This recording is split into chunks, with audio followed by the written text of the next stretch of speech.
মনে করি আমাদের মতো সবাই সময় বার করে কাজের ফাঁকে সব জিনিসপত্র এনে এভাবেই কৌটো কৌটো ভর্তি করে মায়ের পুজোর জন্য আয়োজন করে। হ্যাঁ জানি সব আধুনিক হয়ে গেছে, তারপরও আমরা এভাবেই প্রতিটা বছর মায়ের জন্য নিজের হাতে কিছু না কিছু করি। সেই সব কিছু আজকের এই ভিডিওতে দেখাবো, বলবো, তাই ভিডিওটা শুরু করি। আমি মেঘা, মেঘশ্রী বাড়ি, ওয়েলকাম। আশা করি সকলে বেশ ভালো আছেন, সুস্থ আছেন, আর আমরাও বেশ ভালো আছি। অনেক দিন যাবতই একটা ইচ্ছে বা স্বপ্ন ছিল যে মায়ের যজ্ঞ কুণ্ডলীর এই জিনিসটা কিনবো। এটা তামার হয়ে থাকে। এটার দাম কত নিয়েছে সেটা আমি বললাম না। এটা আমি নিয়েছিলাম নবদ্বীপ থেকে, কারণ আমাদের নবদ্বীপে এই কাঁসা, পেতল, সোনার জিনিস অনেক বছর ধরেই নাম করা, আমার জন্মের আগে বা এখনও পর্যন্ত। আর এই দোকানটা আমাদের অতি পরিচিত, আমার থেকে, আমার মায়ের থেকে, আমার দিদা দাদুর থেকে। এটা নিয়ে এসেছিলাম, এটা আমি কিনেছিলাম আমার তারা মায়ের জন্য। এখানে নামও লিখে নিয়ে এসেছি। এটা কত দাম পড়েছে সেটা বললাম না। তার সাথে নিয়ে এসেছিল মা এই পাখা, একটা রামদাও নিয়ে এসেছিল, এই চাকর, আর এনেছিল ভোগের জন্য এই পেতলের এই বড় হাঁড়িটা। এই সব জিনিসই মা কিনে এনেছে তারা মায়ের নাম করে, এবং কি লিখেও। আর এই যে জিনিসপত্র, এগুলো সবই আগের বছরের কেনা হয়েছিল, এমনকি খুলেও দেখা হয়নি।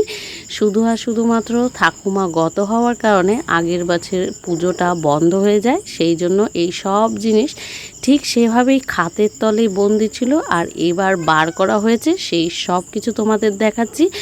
আর আজকের এই ভিডিওটা আজকেরই করা, কারণ আজকে যা যা জিনিস সবই আজকে মেজে তুলে তৈরি করে সব রাখা হবে, কারণ সময় অনেক শেষ হয়ে গেছে, অনেক সময়ের অভাব আছে। তাই কাজের ফাঁকে, পারিবারিক কাজের ফাঁকে, সব কিছুর ফাঁকে এই সব কাঁচা দেবতার জিনিসপত্র নিয়ে বসেছে। মাজা, ধোয়া, জল টানা সব কিছু করব। এগুলো সব কিছু করতে অনেক টাইম লেগেছে, যেহেতু এগুলো সবই খাটের নিচে ছিল। এগুলোর মধ্যে বছর বছর ধরে কিছু জিনিস আনা, কিছু জিনিস ঘরে থাকা, সবের মধ্যে বেশিরভাগটাই নতুন করে কেনা হয়েছে। কারণ আমি যে তারা মায়ের পুজোটা করি সেটা আমার কাছে বেশ ইচ্ছাদায়ক, আর অনেক দিন ধরে করব করে আমার কাজ পাওয়ার পর থেকে আমি করি। আজকের দিনে দাঁড়িয়ে আমার পুজো 2 বছর পূর্ণ হয়ে 3 বছরে পা দিয়েছে।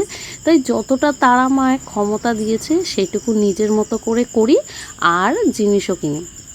এই যা আয়োজন দেখছো তার মধ্যে বেশিরভাগ অংশটাই আমি দিয়ে থাকি, কারণ এই পুজোটা আমার নামে করা হয়, আর এটা আমার মানসী পুজো, যার জন্য আমার যতদিন পারবো ততদিন ইচ্ছা আছে করা। যেভাবে পারবো সেভাবেই করব। মাকে আমি সেভাবেই ডেকেছিলাম। হ্যাঁ, এই জন্য তাই নয় যে আমার একদমই সামর্থ্য নেই, একদমই কিছু দিয়ে। আমি যা খাই, আমি যা পারি সেইটুকু দিয়েই মায়ের সামর্থ্য করব। অবশ্যই নিজের হাতে করব, কারণ এখন সব কিছুই আধুনিক হয়ে গেছে, মানুষ আধুনিক হয়ে গেছে, জিনিসপত্র আধুনিক হয়ে গেছে, ঠাকুরেরও অনেক জিনিস আধুনিক হয়ে গেছে, কিন্তু নিজের হাতে তৈরি করে সময় বের করে কাঁচা দেবতার নাম করে এই নাড়ু, মোয়া, চিড়ে পাকানো, এই যে একটা বিশেষ আনন্দ, ভেতর একটা আনন্দ, বাড়িতে লোক আসবে, টাকা পয়সা যতই যাক না কেন, একটা যে আনন্দ আসে না, সেটা অনেক বড় পাওয়া। বছর পর মা আসবে, মাকে এই জিনিসগুলো বছর বাদে খেতে দিলেও আমরা কিন্তু প্রায় সময় খেতে।